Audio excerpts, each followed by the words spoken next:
Vladimir Putin, and were there any preconditions set to agree to this meeting? No, we had a great call, and it lasted for a long time, over an hour this morning. I also had with President Zelensky a very good call after that. And I think we're on the way to getting peace. I think President Putin wants peace, and President Zelensky wants peace, and I want peace. I just want to see people stop getting killed. We're very far away from that particular war, but that's a vicious war. Probably 1.5 million soldiers killed in a short period of time. I've never seen anything. I have pictures that are, you wouldn't believe it. You wouldn't believe what you have to look at. Young, beautiful soldiers that are just being decimated. And it would be nice to end it immediately. But we had a very good talk with, people didn't really know what President Putin's thoughts were, but I think I can say with great confidence he wants to see it ended also. That's good. And we're going to work toward getting it ended, and as fast as possible. It's a horrible situation going over. It's flat land, and the bullet goes off, and the only thing it can hit is a body, a human body, a young human body. And they're losing just tremendous numbers of mostly soldiers. Just the cities and towns have been largely demolished. It's a shame what's happened to that country. It would have never happened if I were president. That I can tell you. Would have never happened. It's to look at that. And October 7th would have never happened either, by the way, the Middle East. But we'll get it. I think we'll get it. We'll get something done. We're going to be meeting. Actually, tomorrow they're meeting in Munich, as you know, and we're going to have some other meetings. And I'll be dealing with President Putin largely on the phone, and we ultimately expect to meet. In fact, we expect that he'll come here, and I'll go there, and we're going to meet also probably in Saudi Arabia. The first time we'll meet in Saudi Arabia, see if we can get something done. But we want to end that war. That war is a disaster. It's a really bloody, horrible war. Did you Saudi Arabia, the first meeting will happen? I think so. We think we're going to probably meet in Saudi Arabia, the first meeting. Any idea when? Hasn't been set, but not too distant future. Will Zelensky be part of that meeting? We both understand. You know, we know the Crown Prince, and I think it'd be a very good place to meet. So it sounds like that would just be a meeting between you and Putin and perhaps the Crown Prince, but not President Zelensky? Probably we'll have a first meeting, and then we'll see what we can do about the second meeting. Did you also commit to go to Ukraine? What about Ukraine? Did you commit to go to Ukraine as No, well? I haven't. I haven't committed to Would go you to go? Ukraine. I would think about going. Yeah, I'd think about it. No problem. You say today, Mr. President, that they received your vision. What is your plan to end this war? Like today, Secretary. Well, I'm not going to tell you my plan. I can just tell you we've made a lot of progress. This should have been done by Biden, not by me, because this has been going on for now a long time, years. And it should have been done by Biden. Just like the young gentleman that I brought home yesterday after 2 weeks. We worked on it for 2 weeks. He was a fine man, and he was in there for 3.5, almost 4 years. And they weren't able to do a thing, and I got him out. And as you know, I didn't pay $6 billion. I didn't pay anything. We did a trade, and we did a good job. We got him out in 2 weeks. It should have been out years ago. Really should have been out years ago. Oppose NATO membership for Ukraine? I don't think it's practical to have it, personally. I know that our new Secretary of Defense, who's excellent, Pete, made a statement today saying that he thinks it's unlikely or impractical. I think probably that's true. I think long before President Putin, they said there's no way they'd allow that. This has been going on for many, many years. They've been saying that for a long time, that Ukraine cannot go into NATO. And I'm okay with that. I just want the war, whether they are or they're not. But it certainly would seem to be that most people have said that that is something that's not going to happen. Are you freezing out President Zelensky of this process a bit? Isn't there a danger of that? No, I don't think so, as long as he's there. But, you know, at some point you're going to have elections, too. You're going to have an election. He says he wants security assurances, Mr. President. What does that look like? In terms of what? If the war were to end, he says he wants guarantees of security. We'll see what that means. We have I think when the war ends, one thing he was very strong about, if it ends, he wants it to end. And that's President Putin said that. He wants it to end. He doesn't want to end it and then go back to fighting 6 months later.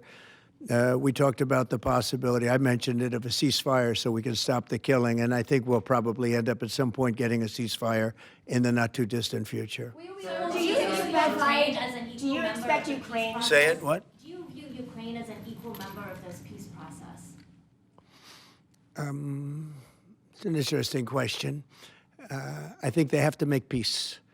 Their people are being killed, and I think they have to make peace. We will continue to Sir? provide. I said that was not a good war to go into, and I think they have to make peace. That's what I think. Mr. President, why did you decide to provide support to Ukraine? Would you support Zelensky ceding territory or exchanging territory in any agreement to end the war?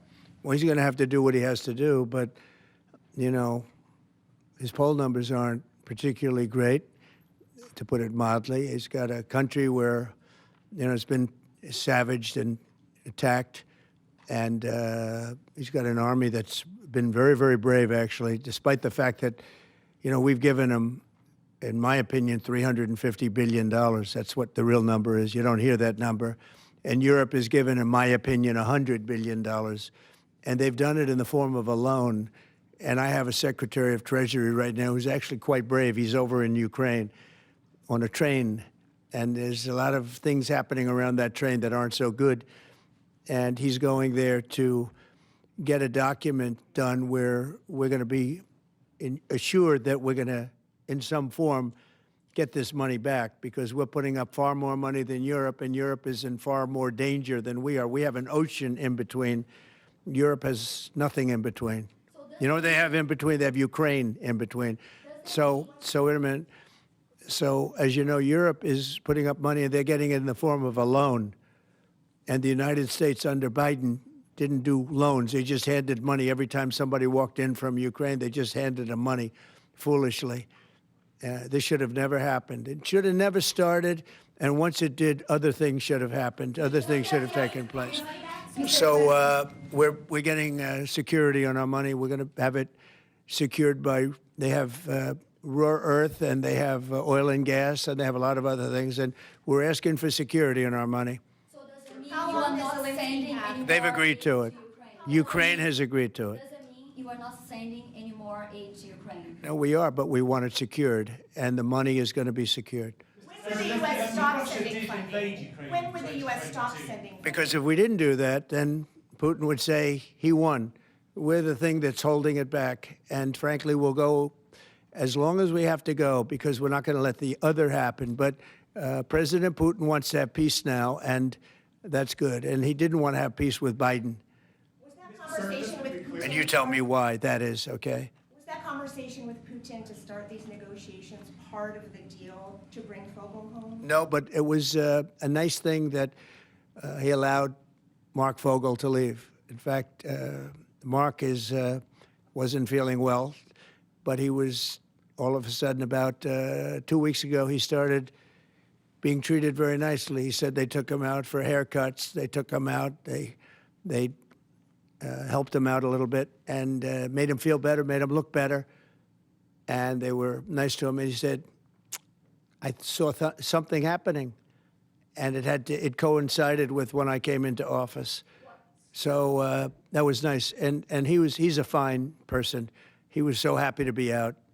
He was there for 3.5 years plus, and he shouldn't have been there at all. They should have had him out much faster than that. What does make you believe that Zelensky will agree? Wait, go ahead, please. Sorry, sir, just to be clear, do you see any future in which Ukraine returns to its pre-2014 borders? Well, I think Pete said today that that's unlikely, right? It certainly would seem to be unlikely. They took a lot of land, and they fought for that land, and they lost a lot of soldiers. But it would just seem to me, and I'm not making an opinion on it, but I've read a lot on it, and a lot of people think that that's unlikely. Some of it will come back. I think some of it will come back. Yeah, some of that land will come back. Who are you with? Me, Yeah. AFPs. You who? AFP, Agence France Presse. Okay. I just wanted to ask you, the things that the Secretary of Defense was talking about, the 2014 borders and the lack of NATO membership. Ultimately, these are both demands that Russia has made in the past. Is there not a danger of handing Russia a kind of win on this? And what Well- do you believe Zelensky will? Well, I think that if you look at the war, the way the war is going, you'll have to make your own determination. I'm just here to try and get peace. I don't care so much about anything other than I want to stop having millions of people killed. Last night, Kiev got hit very, very hard. I want to see people stop getting killed. That war is ridiculous. It should have never happened, and it would have never happened. Yeah, a couple of more questions. Are you planning to Orders do you plan to sign sign today? Are you planning to sign an executive order on reciprocal tariffs, sir? Yes, I am. In fact, I may do it today, and if I do it today, I could.